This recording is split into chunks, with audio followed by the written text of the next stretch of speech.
Hello everyone, Assalamu alaikum. I am Tutor Rahila Maksud, and today we are going to continue with Kaplan Kit section banking and petty cash. So let's start with MCQs number 86. On a particular day, the cash register in a shop shows that the cash sales were made of $1,073.21. The cash in the till at the end total 1,318.76. Okay.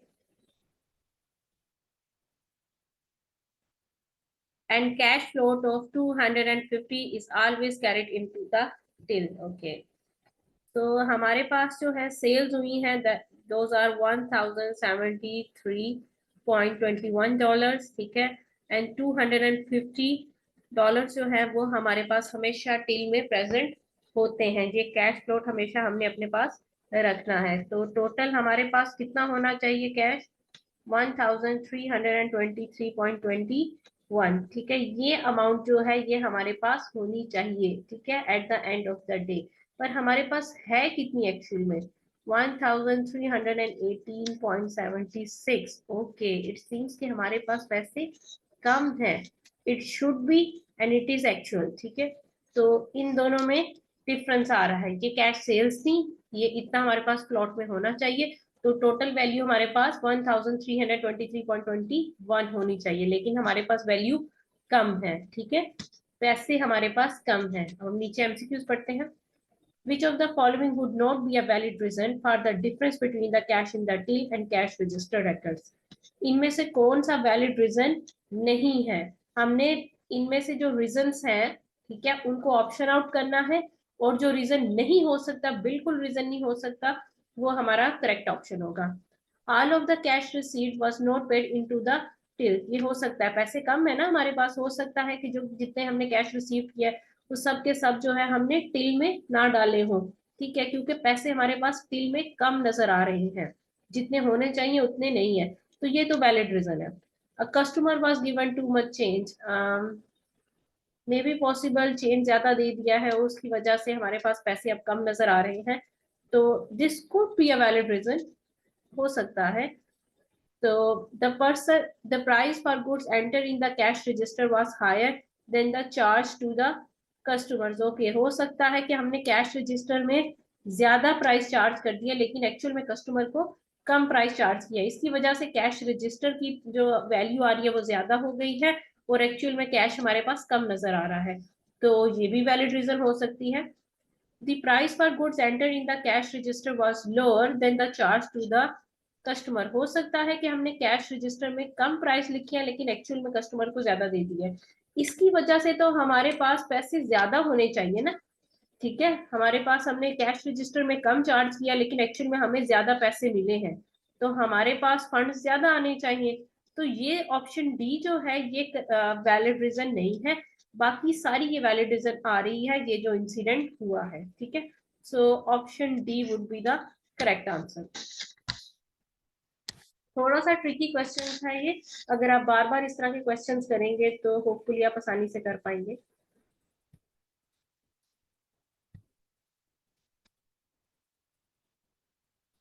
What should happen to a check on which F. Jones is the drawer, okay, and A. Smith is the pay, which also contains the crossing account pay, okay। तो crossing cross check हुआ है, तो कहाँ जाएगा? A Smith के account में ही वो पैसे जाएंगे और कहीं नहीं जाएंगे। It can be paid out in cash when presented at the bank. No, of course not. जो क्रॉस चेक होते हैं वो बिल्कुल भी जो है वो कैश आउट नहीं कर सकते आप बैंक से, वो सिर्फ अकाउंट के अंदर ही डिपॉजिट होते हैं पैसे। It must be paid into a bank account, also there is no restriction on which bank account it is paid into। no, there is a restriction। आपको सिर्फ और सिर्फ ए स्मिथ के अकाउंट में ही वो पैसे डिपॉजिट करवाने हैं। It must be paid into the bank account in the name of A Smith. Yes, A Smith आपका पेई है, पेई के अकाउंट में वो पैसे जाएंगे। It must be paid in the bank account in the name of F Jones. No, F Jones तो आपका अकाउंट होल्डर है, जो मेन कह लें कि ड्रॉर है। ड्रॉर के अकाउंट में थोड़ी ना पैसे डिपॉजिट होंगे, इसने तो वो अलाउ किए, ये तो पैसे भेज रहा है, ये पैसे रिसीव कर रहा है, इसके अकाउंट में ही पैसे ट्रांसफर होंगे। Which of the following documents would be required when paying in the daily takings into the bank? Okay, कौन सा डॉक्यूमेंट यूज होगा जब आप डेली टेकिंग्स जो है बैंक में डिपॉजिट करवाते हैं? चेक रिसीव्ड, यस, ये यूज होगा as a source document. Copy credit card vouchers, yes, credit card की समरी जो है ये यूज होगी. क्रेडिट कार्ड की समरी भी यूज होगी, क्रेडिट कार्ड के जितने भी वाउचर्स है वो सब यूज होंगे. चेक रेमिटेंस लिस्ट, नहीं, ये इतना यूज नहीं होती, ये जस्ट हाईलाइट कर रही होती है. इंटरनल डॉक्यूमेंट है, ये ऑर्गेनाइजेशन अपने पास रखती है, ठीक है. ये आपको बायर भेज रहा है कि ये जो मैं आपको रेमिटेंस लिस्ट आपको बायर सेंड करता है चेक्स के साथ कि मैं आपको ये जो पेमेंट कर रहा हूँ ये किस इनवॉइस के अगेंस्ट है, ठीक है. ये ऑर्गेनाइजेशन के इंटरनल है. उसके बाद जब आपने बैंक में पैसे ट्रांसफर करने हैं तब ये डॉक्यूमेंट यूज नहीं होगा, ठीक है. रेमिटेंस लिस्ट ये इंटरनली ऑर्गेनाइजेशन अपने पास रखेगी.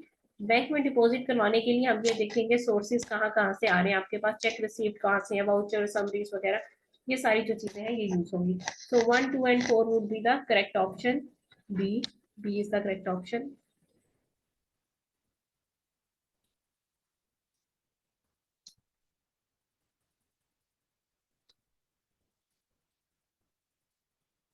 Okay, a petty cash system operates on a $120 interest system है आपका. At the end of the month there is 67.23 के valid vouchers हैं आपके पास in the petty cash box. How much cash should be taken out of the bank account in order to restore to the correct amount? Okay, interest system में क्या होता है आपका जो है एक फिक्स्ड जो होता है फ्लोट होता है और जितने भी आप एक्सपेंसेस करते हैं, ठीक है, उतने ही एक्सपेंसेस को रिप्लेनिश कर दिया जाता है, ना इससे ज्यादा किया जाएगा ना इससे कम किया जाएगा, ठीक, ताकि दोबारा से 120 का फ्लोट जो है आप रीच कर सकें. सो 67.23 के वैलिड वाउचर्स हैं, इतने एक्सपेंसेस आप इनकर किए हैं तो 67.323 ही आप बैंक से दोबारा लेके अपने पेटी कैश बॉक्स में डालेंगे to replenish the interest amount. Okay okay, so हमारे पास है MCQs number 90. A cash advance of $20 is taken out of the petty cash box by an employee for refreshments for a client and an authorized vouchers for $20 put into the petty cash box. The employee only spent 17.65. Okay, हुआ क्या है कि petty cash box से $20 लिए गए हैं, ठीक है. अथोराइज वाउचर्स भी एम्प्लॉय ने petty cash जो है वो वाउचर जो है $20 का बनाया है, लेकिन एक्चुअली में उसने 17.65 स्पेंड किए हैं. तो अब क्या किया जाएगा? होगा ये कि वो जो 17.65 है उसका आल्टर करके वाउचर बनाएगा और जो पैसे उसने एक्स्ट्रा ले लिए हैं वो वापस देगा, ठीक है. The amount, the employee keeps a change of 2.35. No, of course not. Employee वो पैसे अपने पास नहीं रखेगा. The employee keeps a change of 2.35 and petty cash voucher is altered to 17.65. Alter भी करेगा और change भी नहीं रखेगा अपने पास. Not a correct option. The employee returns 2.35. जी बिल्कुल रिटर्न भी करेगा और petty cash voucher को भी alter करना है. The employee returns the 2.35 and the petty cash voucher is altered to read 17.65. Yes, this is the correct option. आप 2.35 जो एक्स्ट्रा लेनी है वो आप अपनी कंपनी को वापस करेंगे और पेटी कैश वाउचर को भी 17.65 पे ऑल्टर करेंगे.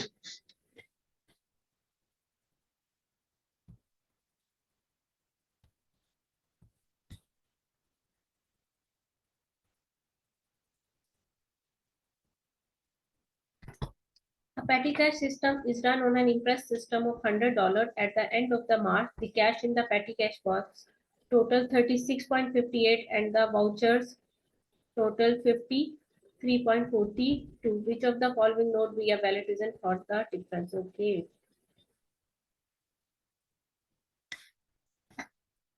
हुआ क्या है कि आपके पास इंटरेस्ट सिस्टम होता है 100 होता है, ठीक है. द कैश इन द पेटी कैश बॉक्स में है 36.58 का जो है आपके पास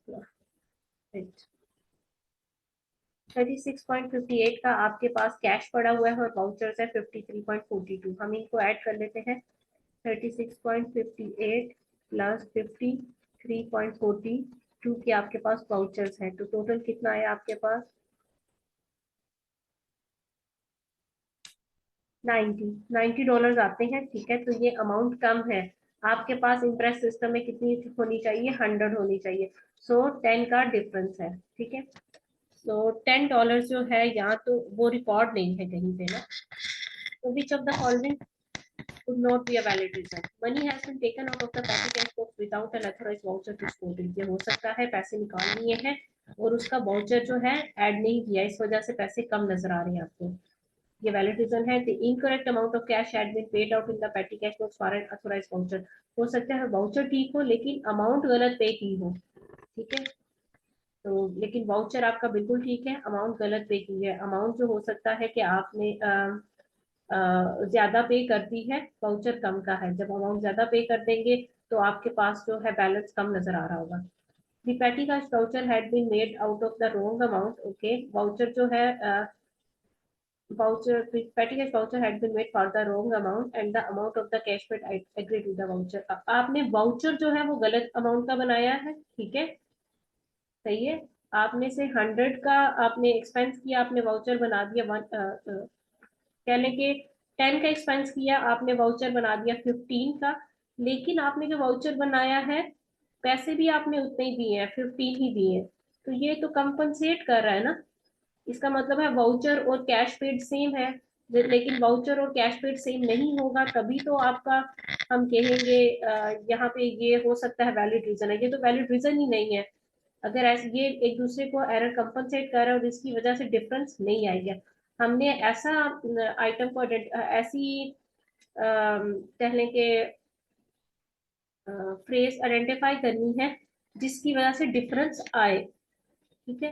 तो दिस ये वैलिड रीजन नहीं हो सकता क्योंकि इसकी वजह से डिफरेंस नहीं आएगा। ये कह रहा है कि पेटी कैश वाउचर जो है वो और कैश पेड सेम है, हालांकि ऐसा नहीं होना चाहिए। पेटी कैश वाउचर और कैश पेड डिफरेंस हुआ तभी तो ये हमारे पास एक्चुअल जो कैश की अमाउंट है वो कम नजर आ रही है। A petty cash voucher had been made out for the wrong amount and the correct amount of cash had been paid carried out. जी इसकी वजह से भी डिफरेंस आ रहा है। So this could also be the reason. तो कौन सी चीज है जो रीजन नहीं हो सकती, ये हमारे पास फेस सी है, ठीक है। तो 91 का सी ऑप्शन होगा।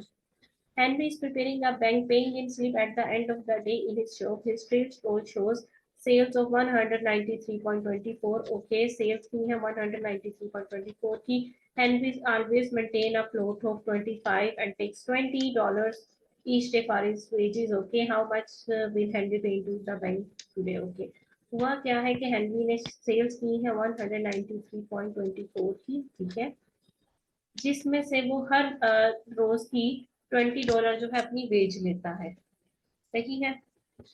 तो 193.24 माइनस 20, 173.24, ठीक है।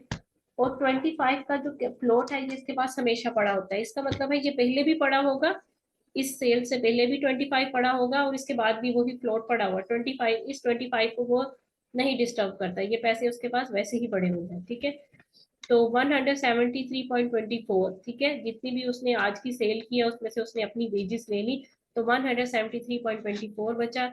ये वो पैसे हैं जो वो बैंक में जाके डिपॉजिट करवा देगा, ठीक है। तो इसमें से करेक्ट ऑप्शन है सी।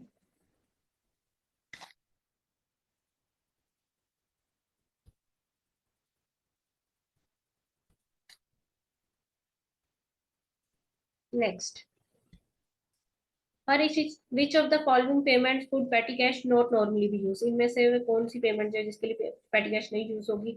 9.50 for cleaning the shop windows, $26 for coffee and tea, 145 invoice for postage via a courier, 37 train fare to a business conference. Okay, अगर हम अमाउंट वाइज देखें तो हमें नजर आ रही है 125 जो कि है हमारे पास biggest amount.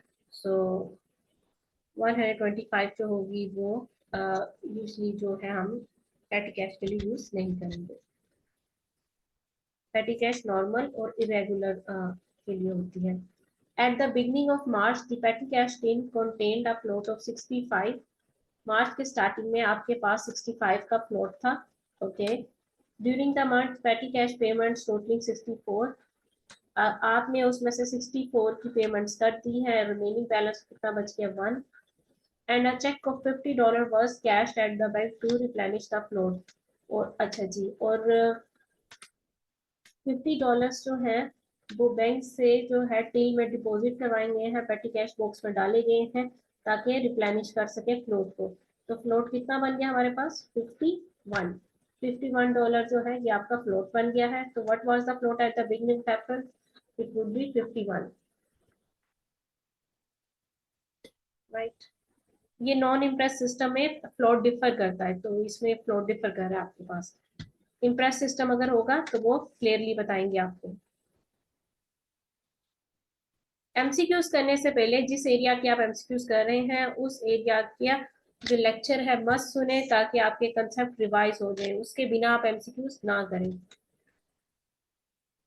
Where should be petty cash tin be kept? It should be kept in a safe. ये आपने 1000 बार पढ़ा होगा टेक्स्ट में भी कि it should be kept in a safe. What is the purpose of petty cash? The purpose of petty cash is to cover small or irregular expenses. Act as a cash flow to cover all the pocket expenses, to pay small or irregular expenses, to finance the office parties. ये जो है definition का part है.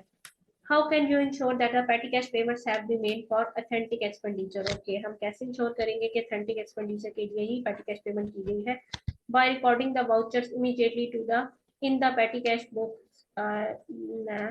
By ensuring that the petty cash vouchers are signed to some extent, by stapling appropriate receipts to the vouchers. Yes, हमारे पास receipts होनी चाहिए तभी पता चलेगा कि ये जो है expense incur हुआ है, ये एक authentic expense है. Allowing only certain employees, no, हम सिर्फ ऐसे नहीं हो सकते कुछ एम्प्लॉइज को अलाउ करते पेटी कैश के लिए कुछ को नहीं.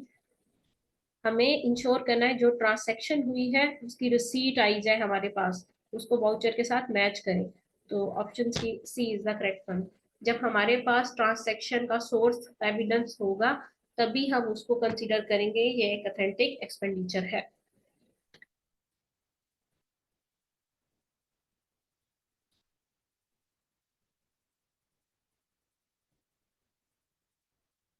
In January, a business received a check dated January for the previous year. What should they do with this check? Post dated cheque हो गया आपके पास. क्या हो गया है कि इस जनवरी को आपको से इट्स 2023 और आपको जो चेक मिला है उसके ऊपर 2022 लिखा हुआ है. क्या ये चेक ऑनर किया जाएगा? ये चेक ऑनर नहीं कर सकते आप. Pay it into the bank? No. Alter the date? No. Write refer to drawer on the cheque? No. Return it to the customer for alteration? Yes. हम खुद नहीं करेंगे, कस्टमर हमें करके देगा और उस अल्टरेशन के ऊपर वो अपने सिग्नेचर्स करके देगा ताकि बैंक उसे ऑनर करे. ठीक है. अच्छा, से आपके पास ना जनवरी 2023 है, सही है, लेकिन अगर आपके चेक के ऊपर डेट लिखी हुई है current date is today is January 2023, आपके पास चेक पे जुलाई कह लें मार्च 2023 की डेट लिखी हुई है तो ये चेक ऑनर हो जाएगा. ठीक है. लेकिन अगर पोस्ट डेटेड चेक हो, आपके पास जुलाई 2022 की डेट लिखी है तो ये चेक ऑनर नहीं होगा. अगर आगे कमिंग 6 मंथ्स की डेट लिखी हो तो वो चेक ऑनर हो जाता है, फ्यूचर में आने वाले 6 महीने की डेट. ठीक है. लेकिन पीछे वाले अगर पोस्ट डेटेड चेक हो, गुजर गई है जो डेट वो लिखी हो तो वो चेक ऑनर नहीं होगा. ठीक है. इस ऐसी मिस्टेक को जो है जिसने जो ड्रॉअर ऑफ द चेक है उसे अल्टर करेगा और फिर आपको देगा. Which form of payment commonly use? Banks. Banks में कौन सी पेमेंट यूजली यूज होती है? Cheque, credit card, debit card, payroll. Payroll bank automatic clearing system के थ्रू सैलरीज पे की जाती है यूजली. ठीक है. तो बैक्स के थ्रू जो है सैलरीज और वेजेस जो है इजीली ट्रांसफर कर दी जाती है हर month. What is included in the bank statement? Bank statement में क्या कुछ होता है? Transaction on the bank account of the business. Okay. आप बैंक अकाउंट बिजनेस की जितनी भी ट्रांसैक्शन है बैंक अकाउंट से रिलेटेड वो रिकॉर्ड होती है. हाँ जी. Transaction between customer and supplier वो तो होती है लेकिन बैंक अकाउंट के थ्रू जो जो हो रही होती है और इसके अलावा आपने रेंट पे किया, इलेक्ट्रिसिटी पे किया, एटीएम के चार्जेस रखे हुए, ये सब चीजें आ रही होते हैं. Petty cash transaction is a part of it लेकिन एक्सक्लूसिवली पेटी ट्रांसैक्शन नहीं होती. Transaction on the company credit card जी शो हो रही होती है लेकिन सिर्फ और सिर्फ ये नहीं हो रही होती.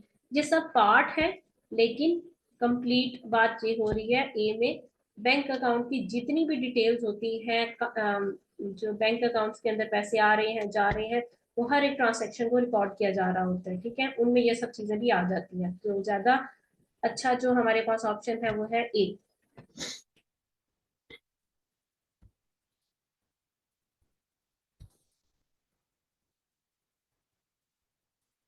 Okay, next one.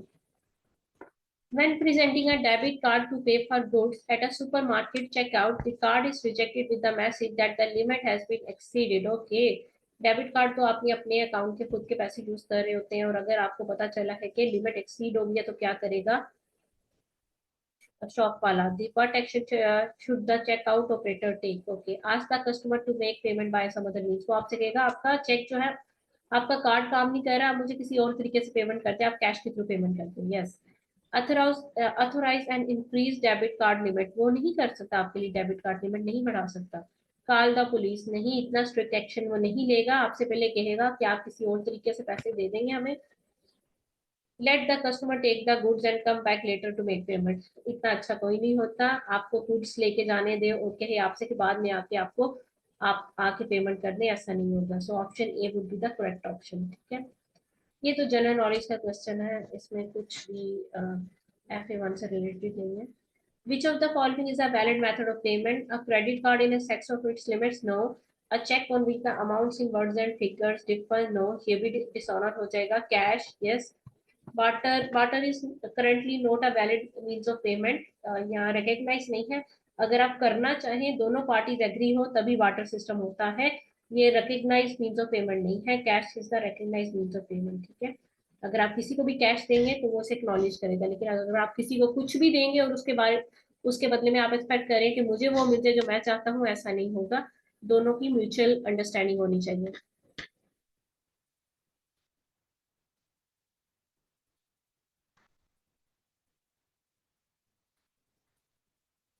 What is needed for a check to be properly authorized? Okay. Sufficient money in the bank, evidence of an underlying transaction, and appropriate requisition. Okay, yes. A receipt settled to an invoice, remittance advice, and the accompanying statement from supplier. Okay. एक check को authorise करने के लिए आपको क्या चाहिए? Internally एक organisation में चेक ऑथोराइजेशन प्रोसेस होता है, तो उसके लिए आपको अंडरलाइन ट्रांसैक्शन और उसका अप्रूवल चाहिए, तभी आप जो है उस चेक को ऑथोराइज कर सकते हैं। जब परचेज साइकिल पढ़ा था, तो हमने कहा था कि जब आपको चेक ऑथोराइज करना है, इंटरनल चेक रेक्विजिशन नोट भेजा जाएगा, और उसमें क्या देखेंगे? एविडेंस देखा जाएगा कि अंडरलाइन ट्रांसैक्शन जो है अप्रोप्रिएटली ऑथोराइज है, अप्रूव्ड है। इस ट्रांसैक्शन का परचेज ऑर्डर था, जनरली हमने वो चीजें रिसीव की हैं, GRN है, तो अब हम इन चीजों के लिए जो है चेक रिक्विजिशन अलाउ कर देते हैं, तो चेक जो है उसको अप्रूव कर दिया जाता है। A check is automatically printed by a computer accounting system for payment to be made to the supplier. एक चेक जिसको ऑटोमेटिकली प्रिंट किया जाता है कंप्यूटर अकाउंटिंग सिस्टम से सप्लायर को पेमेंट करने के लिए, इससे ऑर्गेनाइजेशन को क्या बेनिफिट होता है? It prevents fraud. Yes. No, it not directly it prevents fraud. They are unlikely to be the technical mistakes. Yes. जब आप कंप्यूटराइज्ड काम कर देंगे कोई भी, ठीक है, तो उसकी वजह से आपकी जो टेक्निकल मिस्टेक्स है वो कम हो जाएंगी। हैंड रिटन जो मिस्टेक्स है वो कम हो जाएंगी। एक कंप्यूटर के अंदर डाटा एंटर करने से टेक्निकल एरर्स नहीं होते हैं, ठीक है, ह्यूमन एरर्स नहीं होंगे। तो ये एक बेनिफिट है। फ्रॉड प्रिवेंशन के लिए जो पॉलिसीज आप पहले यूज कर रहे थे, ठीक है, आप अथोराइजेशन चेक करेंगे, आप डिफरेंट मींस को इंश्योर करेंगे क्या ये चेक अथोराइज है, वो सब काम करेंगे, तभी फ्रॉड आपका प्रिवेंट हो सकेगा। कंप्यूटराइज करने से आपका फ्रॉड प्रिवेंट नहीं होगा। कंप्यूटराइज करने से आपके लिए आसानी हो जाएगी, टेक्निकल एरर्स जो है, मिस्टेक्स जो है वो चेक में नहीं होंगी। The cheque does not require authorisation, cheque will still require authorisation. It's save the need to check and sign the check. No, you still have to check and sign the check. Why would tails be checked from time to time by managers and other responsible officers who are not usually involved in the receipt and payment of cash? जो cash deal है उसको time to time manager और other responsible officer क्यों check करते हैं? ये कह सकते हैं ये फ्रॉड के लिए प्रिवेंट करने के लिए मैयर है, ठीक है। तो देखते हैं, to enable the managers and other to handle cash. No, as उन्हें काम आता है तभी तो वो हैंडल कर रहे हैं। As a security measure, yes it is a security measure, ये फ्रॉड को प्रिवेंट करने के लिए टाइम टू टाइम आपको चेक करते रहना चाहिए कि आपके जूनियर्स कैसे काम कर रहे हैं, टिल में कितने पैसे पड़े हुए हैं, क्या उतने ही पैसे होने चाहिए थे टिल में, ये सारी चीजें आपको चेक करते रहना चाहिए ताकि जूनियर्स फ्रॉड ना करें। To assess the sale performance of the organisation, yes no it's sale performance को वेरीफाई करने के लिए नहीं आप करते, कैश हैंडल के लिए नहीं करती, as a way to ensure documentation is being dealt correctly. Basically जो इसका पर्पस है ज्यादा क्लियर है, वो है सिक्योरिटी मेजर, फ्रॉड को प्रिवेंट करना। ठीक है,